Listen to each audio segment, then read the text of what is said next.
I don't think anyone has ever told you this, but learning more words is not going to fix your freezing. I know that sounds backwards, especially if you've spent months building vocabulary lists. But here's the thing nobody tells you. Knowing a word and being able to actually speak it mid-sentence are two completely different skills.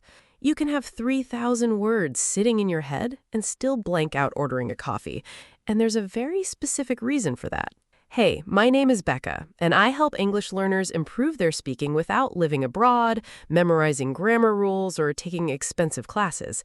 So let's talk about what's actually happening in that freeze, because it's not what you think. You've probably told yourself you have a bad memory. You studied the word, you can even define it, and it still doesn't come out when you need it.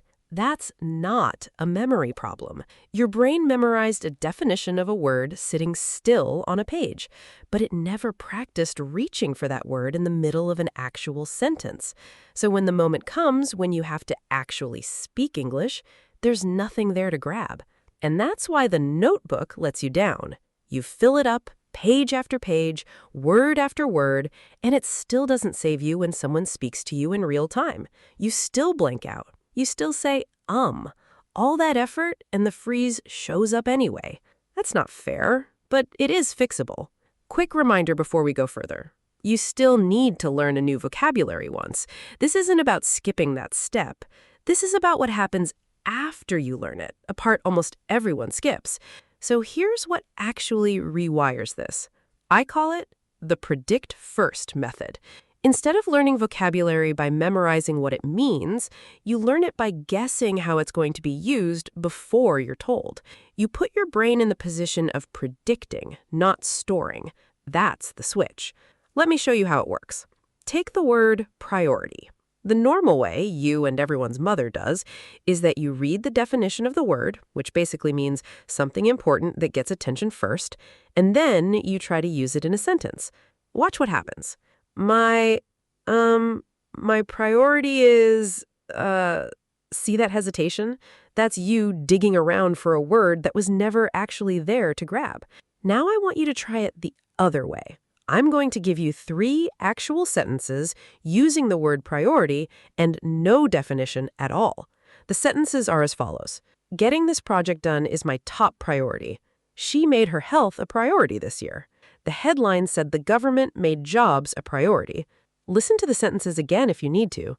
Getting this project done is my top priority. She made her health a priority this year. The headline said the government made jobs a priority. Notice something. You didn't need the dictionary to understand what I meant in the sentences I spoke. You already feel what the word does. So, if you want more of this, I put together something called the 7-Day Fluency Switch Challenge. It walks you through exactly how to stop freezing and speak English fluently in your day-to-day life, and it's linked in the description. Now, here's where it gets good. After those 3 sentences, I want you to guess a 4th one before I say it. For instance, someone tells you, this deadline is a real blank, and you already know what comes next. That guess, right there, that's the whole method. You're not recalling a definition of some vocabulary you just learned. You're predicting a pattern, and prediction is what your brain actually runs on when you speak. This works because of something researchers call a prediction error. When you guess the meaning of a word right, your brain doesn't do anything special. It already knows the meaning. But when you guess wrong, that's the moment it actually learns. It notices the mistake, and it swaps the wrong guess for the right one, right there on the spot. That's the whole trick. Getting it wrong is what teaches you, not getting it right. A flashcard can't do that to you. A guessing game can. Let's take it further with something physical, because this isn't only for abstract words. Say you're learning the word chair. Side note, I'm using easy words because I don't want to overwhelm anyone.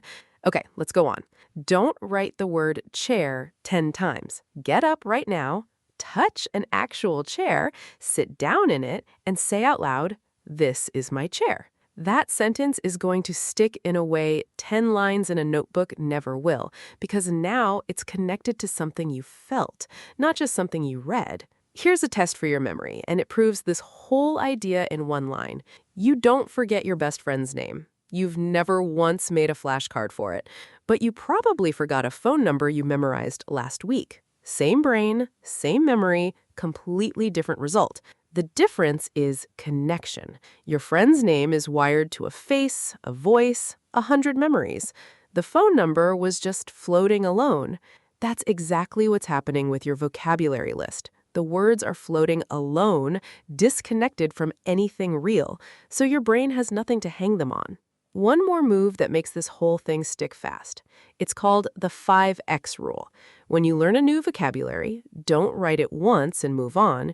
Use it in 5 different sentences about your own actual life today. Not the cat sat on the mat. Try, I open my window every morning, or I need to clean my window this weekend, or even my window looks out at the street. 5 real sentences, 5 real connections, and suddenly that word isn't sitting in a notebook anymore. It's living somewhere you can reach it. And keep this in mind. You don't need to do this with every new vocabulary you find.